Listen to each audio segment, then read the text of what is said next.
Bonjour et bienvenue dans ce tout premier épisode de Blabla Run, le podcast qui court dans ta tête pendant que tu cours dans la vie. Je suis hyper contente de t'accueillir ici. C'est un petit projet que j'avais depuis un moment. Je savais pas trop comment l'organiser. Et puis voilà, Blabla Run est né. Et Blabla Run, c'est pour qui? C'est pour les coureuses et les coureurs du quotidien. Tu sais, pour toi, qui n'a pas toujours le temps, qui n'a pas toujours la tenue, qui n'a pas toujours la vitesse ou la morpho catalogue qu'on nous propose. Pour toi qui te retrouves pas en fait dans l'univers du running tel qu'il existe aujourd'hui, mais qui court quand même et qui trouve un truc précieux. Pour toi aussi qui court, pour respirer, pour penser ou pour arrêter de penser d'ailleurs, de trop penser. Pour toi qui enfiles tes baskets pour t'apaiser, te défouler ou juste accorder un moment rien qu'à toi. Pour toi qui penses avoir un mental de chips et ne jamais réussir à dépasser ça, qui a pas le corps pour. À toi aussi qui estime que tu vas trop lentement, que tu cours pas assez loin et pas assez souvent. Moi ici j'ai envie de te dire que tout ça c'est OK en fait, tu pile au bon endroit. Ici, on va parler basket, on va parler souffle, on va parler cerveau, sans pression, sans injonction. Mais on va pas parler que de ça. En fait, on va surtout parler de toi, de ce que la course fait bouger à l'intérieur de toi, de ce qu'elle t'offre, de ce qu'elle te montre, et parfois de ce qu'elle t'apprend sans même que tu t'en rendes compte. Parce que on peut courir pour se faire du bien et se découvrir plus fort qu'on le pensait. Ce podcast, c'est ma façon à moi de réconcilier la tête, le corps et les baskets. Parce que courir, c'est pas que du cardio, ça tu l'as compris, mais c'est aussi une histoire intérieure. Et c'est cette histoire-là, moi, qui m'intéresse. Alors tu peux aller doucement, t'arrêter si tu as besoin, marcher un peu. Ici, il n'y a rien à prouver, juste à écouter, à respirer et à savourer ce moment que tu t'offres. Alors bienvenue dans Blabla Run. Alors quand même un petit mot sur moi pour que tu saches un peu qui parle dans tes écouteurs. Moi je m'appelle Pascal, j'ai 47 ans, je suis psychopraticienne et hypnopraticienne. Mon boulot, c'est d'accompagner les personnes à vivre mieux avec leur stress, leurs émotions, leur anxiété, et puis à se retrouver, à se reconnecter à eux-mêmes, et surtout à se reconnecter à leurs ressources. Peut-être que tu me connais grâce à ma chaîne YouTube, où je partage des méditations guidées, des outils pour apaiser l'esprit, mieux gérer le mental au quotidien. Mais je fais pas que ça, je cours aussi. Alors je cours pas des marathons, je fais pas d'ultra trail non plus. Moi, je cours 15 à 20 km par semaine, parfois plus, parfois moins, surtout sur du plat. Et c'est largement suffisant pour que mon cerveau retrouve le calme. J'ai commencé à courir, pas parce que j'en avais envie, pas non plus par curiosité. J'ai commencé à courir parce que j'avais besoin de calmer mon anxiété et de faire taire un mental trop envahissant. Et la course à pied m'a offert un espace à moi, un moment de liberté et un moyen de me réguler, de réguler mon corps et mon esprit. Aujourd'hui, Blabla Run, c'est un prolongement de tout ça. Parce que quand quelque chose me passionne, moi j'ai besoin d'en parler, de partager ça autour de moi. Parce que j'ai cette manie quand je cherche quelque chose et que je le trouve pas, de le créer. C'est un peu ce que j'ai fait avec ma chaîne YouTube pour la méditation guidée. Et puis parce que j'avais envie d'un espace où je peux mêler ce que je connais de la psychologie, de la gestion du mental, avec la pratique de la course à pied. Et tout ça pour pouvoir t'accompagner aussi toi dans ta propre expérience. Que tu sois déjà un blabla coureur aguerri ou que tu chausses tes baskets pour la première fois. Tu sais, courir pour moi, ça n'a pas toujours été une évidence, loin de là. J'ai commencé tard, alors que je viens pas du tout du sport ni de la compétition, et que j'étais vraiment, vraiment pas une grande fan des sensations fortes. Alors comment je suis passée de je suis pas une coureuse à blabla run aujourd'hui, et qu'est-ce que j'ai découvert en fait en rentrant dans cet univers? C'est ce que je vais te raconter tout de suite.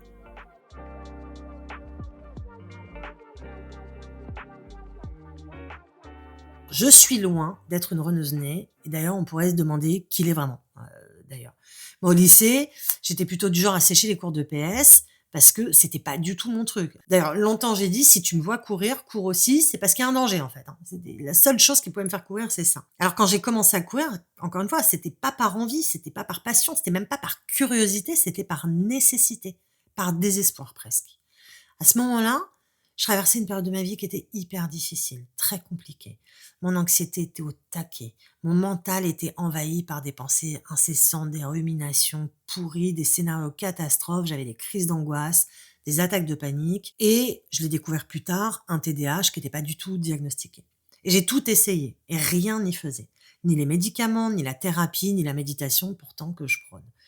Et puis à un moment donné, en fait, je me suis intéressée au corps. Ah oui, parce que en tant que psy, moi j'étais focus sur les mécanismes inconscients, les blessures, les traumas et je me concentrais uniquement sur ça. Et par dépit, hein, je dois l'avouer, hein, j'ai fini par me pencher enfin sur le lien corps-esprit. Et c'est là que j'ai découvert l'importance de la régulation du système nerveux et que j'ai vraiment compris qu'on pouvait aller mal psychologiquement, aussi parce que le corps lui-même était déséquilibré, dérégulé. Et je dois reconnaître que ça a complètement changé mon approche de la psychothérapie. C'est là que j'ai commencé à bouger mon corps autrement. Et c'est là que j'ai mis des baskets. Alors au début, c'était de la marche rapide, clairement. Maintenant, j'étais pas capable de faire autre chose. Nous, on a un stade, pas très loin de chez moi, dans la ville où j'habite, et le tour de ce stade, et de tous les terrains qu'il comporte, bah, fait 2 kilomètres. Donc au début, bah, c'était des petits tours de stade comme ça, 1 tour, 2 tours, 3 tours, dans les meilleurs jours et j'y allais le soir, le moment où, normalement l'angoisse pointait le bout de son nez. Bah, moi, plutôt que d'attendre l'angoisse dans mon canapé, hop, je filais au stade et accompagnée de mon mari qui était hyper patient, bah, je faisais des tours de stade en marche rapide. Et puis progressivement, bah, parce que les tours de stade, bah, ça devient rébarbatif au bout d'un moment et puis parce que bon, j'ai aussi tendance à me lasser un petit peu vite, bah, j'ai commencé à courir un peu. D'abord juste quelques minutes et je me rappelle très bien de mon tout premier tour de stade en courant, quoi. Mais j'avais l'impression d'avoir fait un exploit, un truc de dingue. Grosse pensée au passage pour mes profs de PS, au lycée, hein, parce qu'ils en reviendraient pas de me voir aujourd'hui, clairement. Et en fait, très vite quand même, très vite, même avant de me mettre à courir, sur tout le long de ma séance, hein, très vite j'ai senti un changement. Comme si ce mouvement m'aidait à digérer ce que ma tête ne savait pas trier. Et j'étais bien obligée de reconnaître que les angoisses, bah, perdaient du terrain, que le calme, s'installait de manière de plus en plus, de manière de plus en plus durable, en fait. Et puis j'ai pris goût, j'ai pris du plaisir. Parce que ouais, ça c'est pas une légende, en fait, hein. On arrive à prendre du plaisir en courant, à vivre ces petits moments de grâce où on n'a même plus l'impression d'être en train de courir et on bascule, en fait, dans un état modifié de conscience, un peu comme dans une méditation, où on est là sans être là. On peut être focus sur soi, comme on peut être complètement perdu dans ses pensées et c'est ça qui est quand même assez extraordinaire. Alors sur mon chemin vers le running, bah, j'ai rencontré plein de profils différents. D'abord, je dois reconnaître que j'ai eu la chance d'être entourée par des personnes hyper bienveillantes. Souvent des vrais sportifs, hein. Mon mari, mon beau-père, des amis qui, même s'ils faisaient des perfs ou s'ils en avaient fait dans le passé, hein, étaient toujours hyper encourageants. Des vrais sportifs qui, quel que soit leur niveau, en fait, se souvenaient d'où ils venaient et par quoi ils étaient passés eux aussi. Et en fait, ils relevaient chacune de mes petites victoires, aussi modestes soient-elles, et c'est grâce à eux que j'ai pu continuer, trouver du plaisir et être fière de moi. Mais j'ai pas croisé que ces gens-là, malheureusement. J'ai aussi croisé des gens vachement moins bienveillants et sans qu'ils en aient forcément conscience, hein, d'ailleurs, hein. Mais tu sais, ces personnes que toi aussi tu as probablement croisées, en vrai ou sur les réseaux sociaux. Ces gens qui posent souvent un regard très critique sur ta vitesse, tes distances, tes fringues et qui, plutôt que de te féliciter, hein, bah, vont plutôt minimiser tes efforts ou tes réussites personnelles. Comme si ce que tu faisais, c'était jamais assez. Pas assez bien, pas assez bon. Et c'est important de le dire ça. Je crois que c'est important de le poser ce truc, de le poser ici. Bah, l'être humain est fait ainsi, mais il retient plus facilement les critiques que les encouragements. Et malheureusement, bah, ces critiques, elles peuvent profondément impacter notre pratique, notre plaisir et surtout, surtout, notre confiance. Alors on va se le dire une bonne fois pour toutes, hein, soyons clairs. Souvent, ces regards critiques sont surtout une façon pour ces personnes de se valoriser elles-mêmes en rabaissant les autres. C'est malheureusement un mécanisme humain assez courant qu'on retrouve dans bien d'autres domaines que la course à pied, bien sûr, hein, mais qui peut être totalement toxique quand tu commences à courir ou quand simplement tu cours pour le plaisir, pour te sentir bien et pas pour faire des perfs. Mais c'est le cas aussi quand tu veux faire des perfs, quoi. C'est justement là que j'ai découvert ce truc qui va te parler et qui parle à beaucoup d'entre nous, le syndrome de l'imposteur. Parce qu'au début, toi, tu pars tranquillou, tu fais ton petit truc et puis rapidement, et ce petit jugement, invisible, qui commence à se poser, ce petit doute, tu sais, cette petite voix intérieure qui te chuchote que, bah, tu pas vraiment à ta place, en fait. Parce que t'es pas vraiment une coureuse ou un coureur. Parce que t'es pas assez rapide, parce que t'es pas assez régulière, parce que tu vas pas assez loin. Et en fait, ce sentiment d'illégitimité, même quand tu donnes le meilleur de toi-même, bah, il peut te freiner, il peut t'empêcher de prendre du plaisir, de t'affirmer dans ta pratique ou même simplement de prendre un dossard. Et la bonne nouvelle, c'est que ce syndrome, bah, c'est pas une fatalité, clairement. On peut apprendre à le reconnaître, à l'accueillir sans le laisser prendre le contrôle. Et surtout, surtout, à se reconnecter à ce qui compte vraiment, ta propre expérience, tes progrès, ce que la course t'apporte à toi et seulement à toi. Dans Blabla Run, je veux justement t'accompagner pour dépasser ce syndrome, pour te sentir légitime dans ta pratique, quelle qu'elle soit, et surtout pour te permettre de savourer chaque foulée, sans comparaison ni pression. Moi, j'ai découvert que courir, c'est avant tout un cadeau que tu te fais, un moment pour toi, un espace où tu peux être pleinement toi-même. Et que, perso, moi, ça m'aide à me réguler. Pas à fuir ce que je ressens, hein, mais à digérer ce qui est trop. Digérer. Ce mot-là, il est hyper important, il est tellement juste pour moi. La digestion émotionnelle. Alors, c'est pas très sexy, hein, je te l'accorde, mais il dit bien ce qu'il veut dire. Quand ça sature dans la tête, dans le cœur, dans le corps, bah, je cours. Et ensuite, bah, je respire mieux. C'est ce que je trouve fascinant. C'est que la course à pied a un véritable impact sur nos émotions. En fait, c'est pas juste un effet psychologique, hein. Il y a une explication neuroscientifique à ça. Quand tu cours, ton corps libère des endorphines, des molécules du bien-être. Et ces hormones, elles agissent comme des antidépresseurs naturels, ce qui permet de réduire l'anxiété et d'améliorer ton humeur. Mais c'est pas tout. En fait, la course à pied, elle active aussi la production d'une protéine qui joue un rôle crucial dans la régénération des neurones. Elle favorise la plasticité cérébrale, c'est-à-dire la capacité de ton cerveau à s'adapter, à se réorganiser.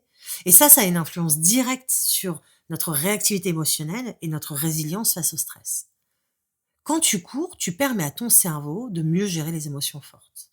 Le stress et l'anxiété, qui sont des réponses naturelles, hein, face aux défis de la vie, sont atténués par ces changements chimiques dans le cerveau. Et en plus de ça, le mouvement physique permet de réduire le cortisol, l'hormone du stress, tout en augmentant les niveaux de dopamine et de sérotonine, qui sont des régulateurs d'humeur. En réalité, on est des millions à courir pour d'autres raisons que la compétition. D'ailleurs, une étude de l'université d'Yale montre que la course à pied régulière réduit de manière significative les symptômes d'anxiété et de dépression, parfois autant que certains traitements médicamenteux. Et selon une enquête de Strava, plus de 60% des coureurs disent courir d'abord pour leur bien-être mental et ensuite pour leur performance.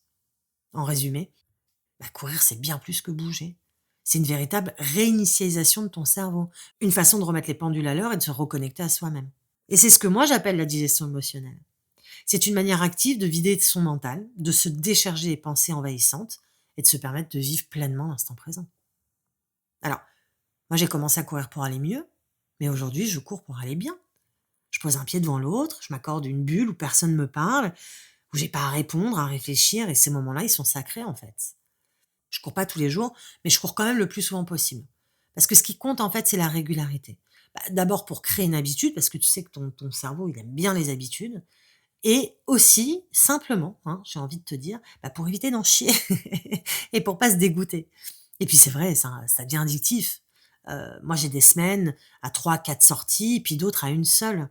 Je cours en fin de matinée, le matin au réveil, entre 2 consultations, le soir pour partager un moment avec mes blabla copines.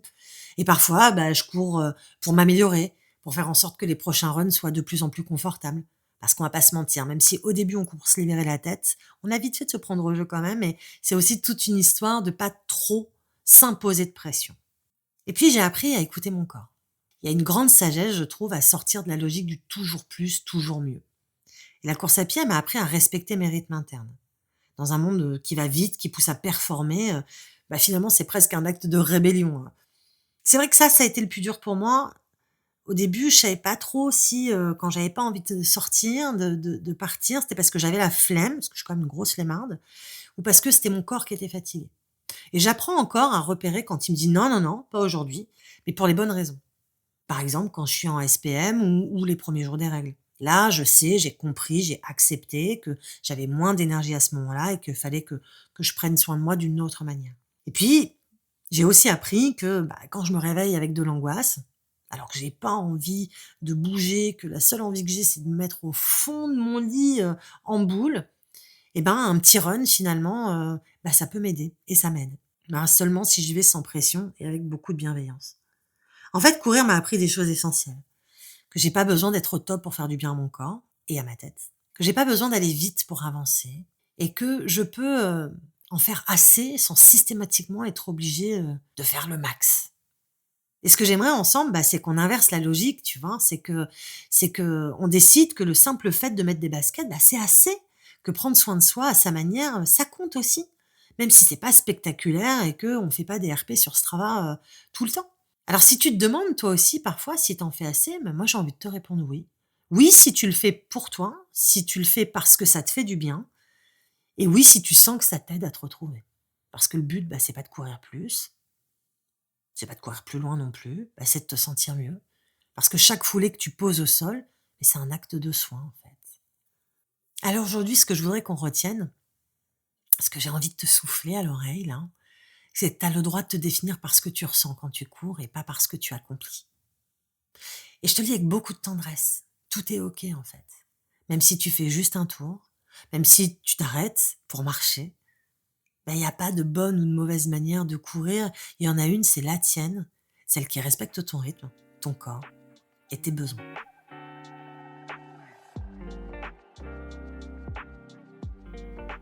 Alors si ce premier épisode t'a parlé, mais j'en suis ravie, parce que c'est exactement pour ça que je lance Blabla Run.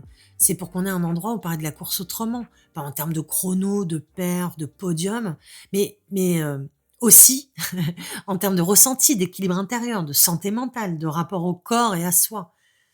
Dans les prochains épisodes, ce que j'aimerais te proposer, c'est des réflexions autour de ce lien si particulier qu'on entretient avec le running. On parlera de motivation, d'image de soi, de charge mentale, de cycle, de comparaison, mais aussi de plaisir, de relâchement, d'acceptation. Parce que tout ça, c'est pas réservé qu'à des gens qui préparent un marathon, en fait. Il y a aussi ces petits coureurs comme toi, comme moi, qui font des petites sorties de 2, 3, 4, 5, 10 kilomètres. Et j'aimerais bien qu'on puisse un peu démocratiser tout ça, quoi. Alors, il y aura des épisodes solo, comme celui-ci, mais il y aura aussi des interviews de professionnels, kinés, ostéo, podologues, coach, nutritionnistes peut-être, des blabla runners passionnés qui courent pour se réguler et même des vrais compétiteurs, pour entendre tous les points de vue, pour élargir notre regard sur ce que veut vraiment dire courir. Et parce que comme on court pas tous au même rythme et pendant les mêmes durées et que la course à pied m'a appris une chose, c'est qu'il n'y a pas 2 runs qui se ressemblent, hein, bah, Blabla Run, j'espère pouvoir le faire exister dans plusieurs formats. Des petits épisodes de 10 minutes, de 20, de 30, de 40 ou plus, qui pourront t'accompagner, dans tes petits runs du jour ou sur tes sorties longues, selon ce que tu vis, ce que tu veux et ce dont tu as besoin. Alors si cet espace t'a fait du bien, bah, n'hésite pas à t'abonner pour rien manquer, à partager cet épisode autour de toi, à une amie, un collègue, hein, quelqu'un qui court, peut-être en secret ou en dilettante, mais en tout cas quelqu'un qui y trouve un vrai réconfort dans le running. Et c'est comme ça qu'on fera grandir cette communauté et montrer qu'il existe 1000 manières de courir, tout aussi valables les unes que les autres. La prochaine fois, on parlera de cette drôle d'alchimie. Faire les choses sérieusement sans jamais se prendre trop au sérieux. Parce que même quand on court pour le plaisir, bah, il y a des bases à respecter. Bien s'équiper, faire un check cardio, consulter un podologue, soigner sa récup.